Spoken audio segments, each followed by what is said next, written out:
There is a story in our town that few dare to speak of, a tale that slips through the cracks of hushed conversations and veiled whispers. They call it the Midnight Caller. It started decades ago, long before the age of cell phones and constant connectivity. Back then, landlines were the lifeline, and when the phone rang, it brought either joy or despair. But there was one call no one wanted to receive, and it always came at midnight. The first known incident occurred in 1982. Mrs. Hamilton, a widow living alone on the outskirts of town, was the first to experience it.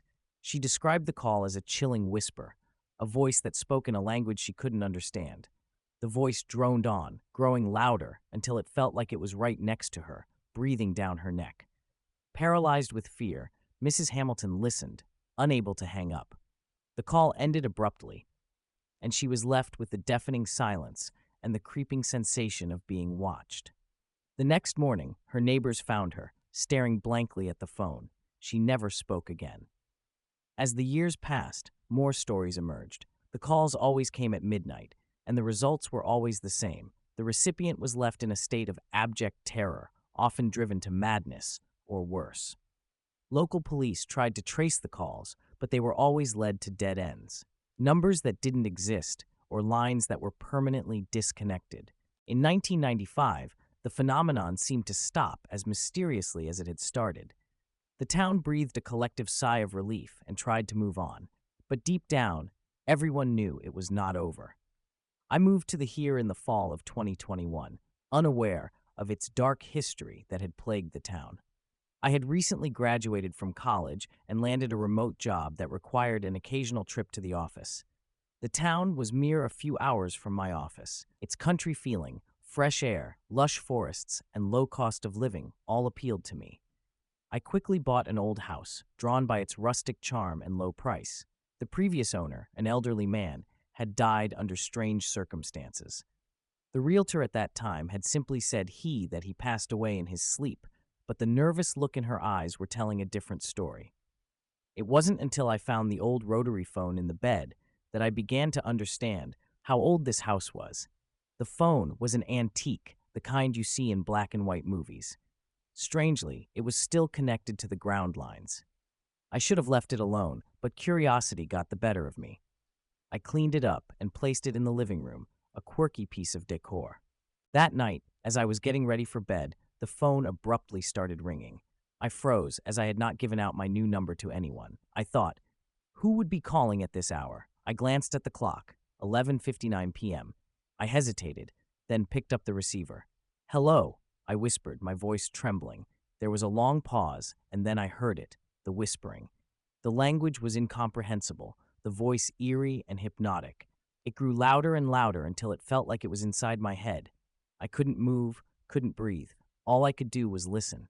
The whispering stopped suddenly, and a different voice spoke, clear and malevolent. "I'm coming for you."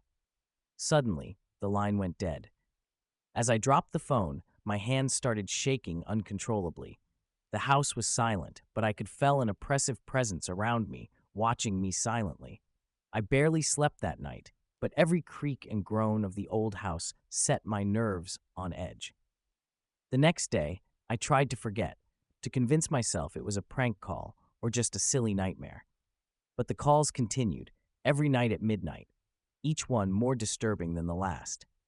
The lack of sleep was starting to take a toll on my physical and mental health. My work at the office was beginning to suffer, my friends and family growing worried, but I couldn't tell them the truth. I cannot tell anyone the truth. One night, desperate for answers, I did something reckless. I spoke to the caller. "Who are you? What do you want?" I demanded, shouting with all the courage that I could muster. Then there was nothing. A long, silent pause, the kind of silence that was making my skin crawl, but I just couldn't hang up.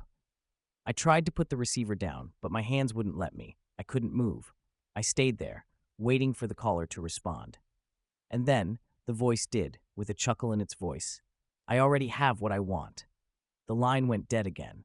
I felt a chill run down my spine. I turned slowly, and there, in the shadows of my living room, I saw it, a figure, tall and indistinct, with eyes that glowed. It slowly moved toward me, silent and relentless. I ran, stumbling out of the house and into the night. I didn't stop until I reached the town square, panting and terrified.